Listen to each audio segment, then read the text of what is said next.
Okay, tak apalah. Aku tak nak bagi masa. Yang ni aku just nak buat faham-faham je. Takutnya nanti gila. At least aku macam mana kata aku ni boleh lah same dengan play lain. Kalau bab-bab istilah-istilah stack ni apa, ni apa. So at least aku tahulah apa nak jawab kan. Aku bukan kiranya macam player bodoh-bodoh lah. At least ada lah knowledge sikit. Okay. So tu dah settle. Okay. Apa yang aku nak kena buat? Tengok video system learning. Okay.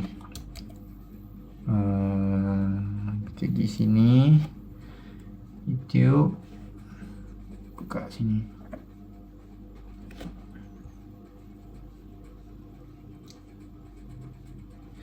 Aku apa? Okay. Hayo, internet. Kelakar lah. Geram je aku dengan wifi ni. Tolonglah.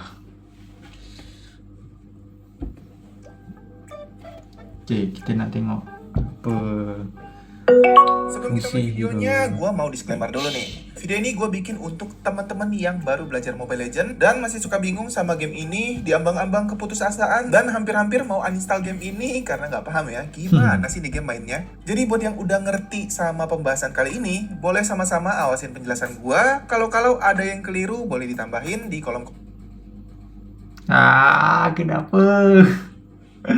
Kenapa? komentar juga. Dan penjelasan kali ini kita nggak bikin terlalu detail ya. Jadi kalian yang baru main nggak akan berasa game ini jadi terlalu ribet banget guys. Ya, setelah gue bahas basic dari cara main game Mobile Legends di video yang ini, hari ini gue bakalan bahas hal yang kalau gue lihat kayaknya perlu juga nih buat dibahas. Buat kalian-kalian yang baru main game Mobile Legends, pernah nggak pas pencet match sebelum start tuh pilih-pilih map yang mau dipakai, terus kalian nggak sengaja lihat tombol di sini terus iseng dipencet aja kan? Nah, pas dipencet, wih, di sini ada map dari Mobile Legends yang lebih HD dari yang ini pastinya. Nah, di sini ada tulisan laning. Terus di bawah sini ada gold lane, mid lane. Hey. Ada gold lane, mid lane, roam, jungle, sama XP lane.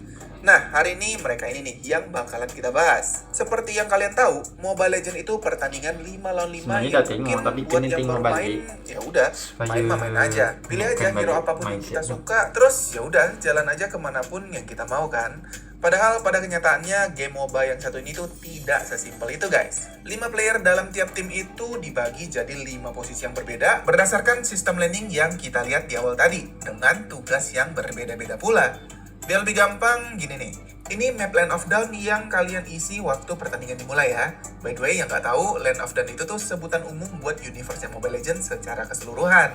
Nah, dalam map ini akan kebagi 3 jalur utama yang ada di jalan besar ini, dan kita sebut itu land. Terus ada jalur sungai yang jadi perbatasan antara area kita sama area musuh, Turtle Pit, Lord Pit, sama area hutan buat masing-masing tim yang diisi sama monster-monster hutan dengan sebutan creep dari Muntun. Sejak match dimulai, kedua tim itu bakalan dapetin prajurit-prajurit yang maju dari base ke masing-masing jalurnya ini di sepanjang permainan dengan interval tertentu. Jadi bukan nggak berhenti muncul ya, nanti muncul satu gelombang, terus beberapa saat kemudian baru muncul lagi. Gitu terus sampai pertandingannya selesai. Nah, prajurit ini Muntun kasih nama minion.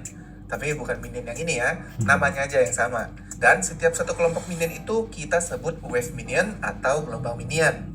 Di 5 menit awal pertandingan, gelombang-gelombang minion ini tuh bakalan berbeda jenis antara minion yang jalan ke jalur atas, jalur tengah, sama jalur bawah.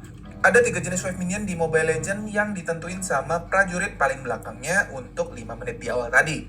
Ada wave minion biasa, wave minion gold, dan wave minion XP. XP ini maksudnya experience ya, alias pengalaman. Nanti kita bahas lebih detail nih guys. Minion biasa, si prajurit paling belakang nggak bawa apa-apa. Sedangkan buat wave minion gold itu bentuknya kayak gini. Dia bawa gerobak yang isinya koin-koin.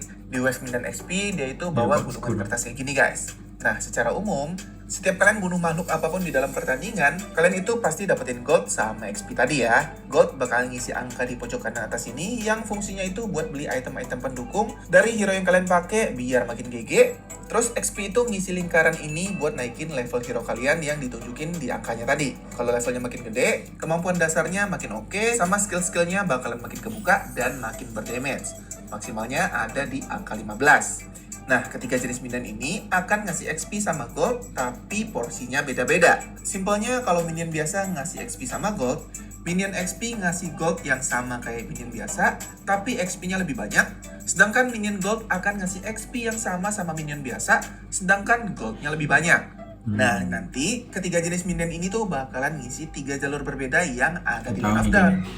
Minion biasa akan ngisi jalur tengah, sedangkan minion gold sama minion XP itu akan nempatin salah satu jalur di atas ataupun di bawah. Dan para minion-minion ini tuh jadi salah satu faktor terbesar yang nentuin sistem landing yang akan kita bahas hari ini. Nah, land yang kita maksud itu XP land sama gold land. Kedua land ini tuh ada di sisi atas sama sisi bawah map yang posisinya itu nggak tetap ya. Kadang gold landnya di atas, XP landnya di bawah, dan bisa juga sebaliknya. Nggak bisa ditentuin, tapi yang pasti pas pertandingannya dimulai, kalian bisa lihat keterangan jenis landnya dari lambang yang ada di map. Ini lambang gold land yang diisi sama minion gold, dan ini lambang kalau landnya diisi sama minion XP alias XP land. Apa sama aja atau beda? Tentunya ada bedanya dong. Selain dari masing-masing land yang ngasih XP atau gold lebih, gold sama XP land itu juga akan ngasih kondisi match yang berbeda buat kalian yang ngisi land tersebut. By the way, gold land kita sama musuh itu bakalan sama ya. Artinya kalau kita gold landnya di atas, berarti tim musuh itu gold landnya ada di bawah kalau pakai point of view mereka. Nah, perbedaan selain resource-nya itu ada di kedua pit ini guys.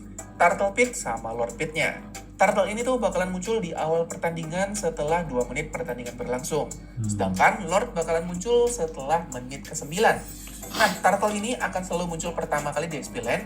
Dan tim yang berhasil ngebunuh Turtle ini, berarti mereka itu bakalan dapetin XP sama gold lebih. Jadi mereka otomatis bakalan lebih unggul dari segi XP sama gold.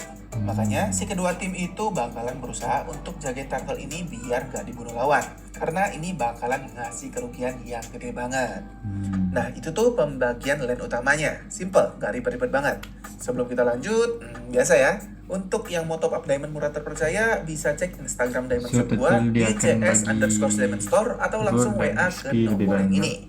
Oke? Ya, sekarang kita bakalan bahas tugas dari masing-masing land yang tentunya juga akan nentuin hero apa yang sesuai untuk kalian pakai nanti. Jadi silakan aja disesuaiin. Kita mulai dari XP land. Dapat XP lebih cepat, berarti levelnya lebih cepat. Tugas dari hero yang ada di land ini tuh pertama nge-push turret. Jadi kalau buat yang ada di XP land, fokus utama kalian itu ya bukan bunuh-bunuhan. Cuman karena dekat sama Turtle Pit, tentunya ini tuh jadi tugas XP land juga. Bantu-bantu kalau tim kita lagi gebukin Turtle, biar tim kita menang damage. Tapi balik lagi sama situasi pertandingan. Kalau memang aman, ya fokus kalian ke turret aja. Biasanya lane ini diisi sama hero-hero yang punya role fighter dengan alasan punya HP lebih tebal, jadi lebih bisa nahan damage waktu lagi ngebantu tim dari awal pertandingan dimulai. Sedangkan buat gold laner itu jalur yang punya keunggulan dari perolehan gold yang bikin item kalian itu jadi lebih cepat kekumpul, bikin jalur ini jadi jalur yang cocok banget buat hero-hero dengan role marksman. Kumpulin gold sebanyak-banyaknya, beli item sebanyak-banyaknya, sampai udah jadi tinggal bantai-bantai. Dan kebalikan dari XP laner, gold laner itu tuh lebih berperan aktif di pertengahan sampai akhir pertandingan. Di atas 10-15 menit baru mulai aktif ngebantu-bantu teman satu tim karena itemnya udah mulai banyak dan damage-nya udah mulai sakit. Tapi ingat, buat posisi yang satu ini tuh dianjurin buat jangan sering-sering mati.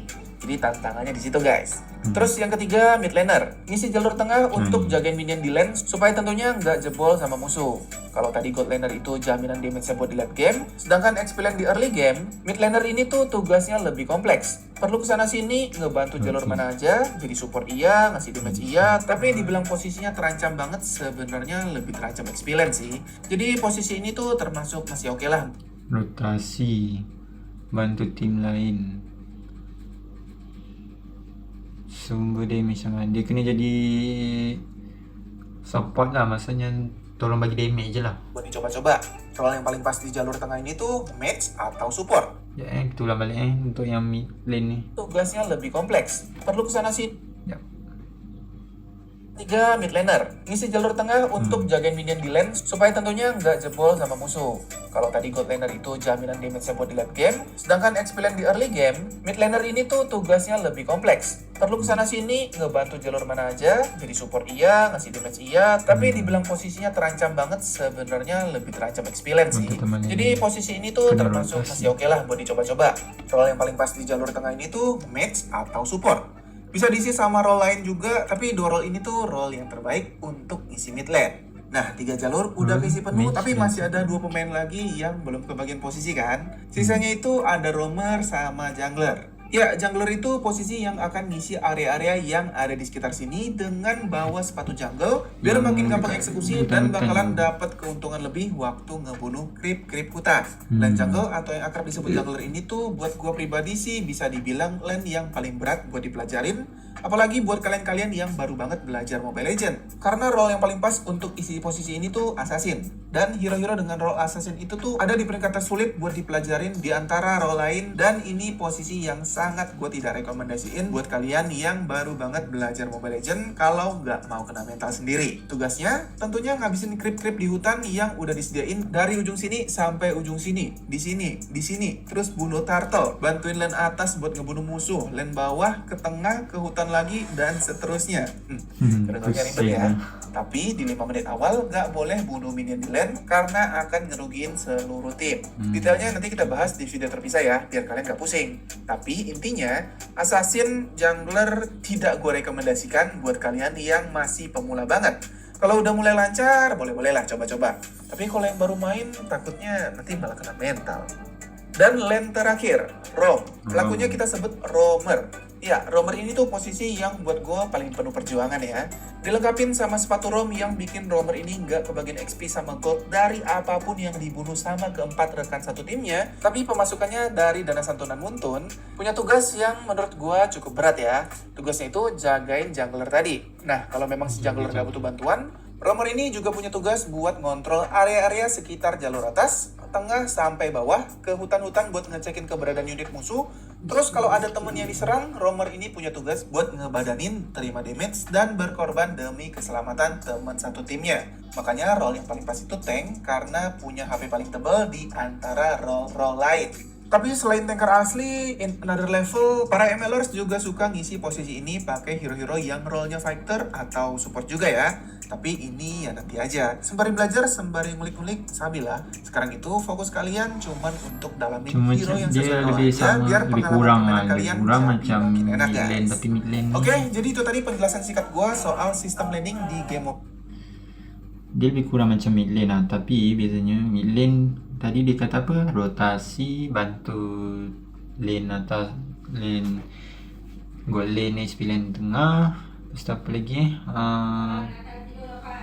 macam tu lah. Dia kena rotate, kena bantu 3 lane. Lepas tu dia tukar, tugas dia kena bagi damage, bantu bagi damage je. Kalau contoh macam lane ni damage dia macam susah, so dia kena tolong tambahkan lagi, itulah jadi support.